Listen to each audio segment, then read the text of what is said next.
सबसे ज्यादा उस निकाह में बरकत होगी जिस निकाह में खर्चा कम किया गया हो। गिरामी वक़ार, नौजवान को ये चाहिए कि हुजूर सल्लल्लाहु ताला अलैहि वसल्लम के अखलाक पर अगर वो चलना चाहे तो मेरे नबी से पूछे, आका सबसे ज्यादा बरकत कौन से निकाह में है?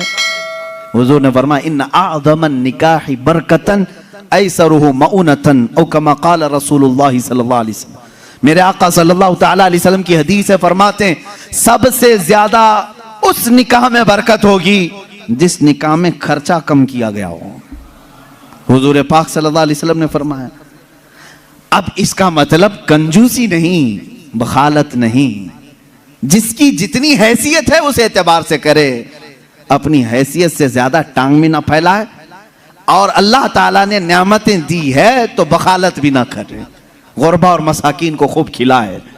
इसलिए कि अल्लाह के नबी सल्लल्लाहु ताला अलैहि वसल्लम के तकरीबन 11 निकाह, उसमें सब अलग अलग किस्म के हुए हैं।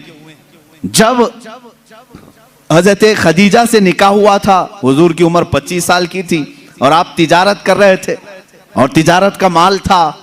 आप सल्लल्लाहु ताला अलैहि वसल्लम ने जो निकाह फरमाया उसमें लोगों की दावत भी हुई। एक निकाह हुआ हजरत सौदा रज़ियल्लाहु ताला अन्हा से, वो उस निकाह में सिर्फ खजूरें बांटी गई और कुछ भी नहीं।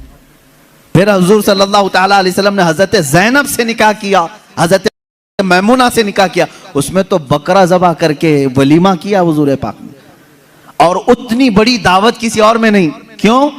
ये मैं हालात बता रहा हूं। जब तुम्हारे पास माल था या माल आया है उस एतबार से तुम्हें करने की इजाजत है, और जब ना हो तो कर्जा लेकर के दिखावा करने की इजाजत शरीयत ने नहीं दी है। शादियों के लिए इस तरह से लोग मकरूज हो जाते हैं।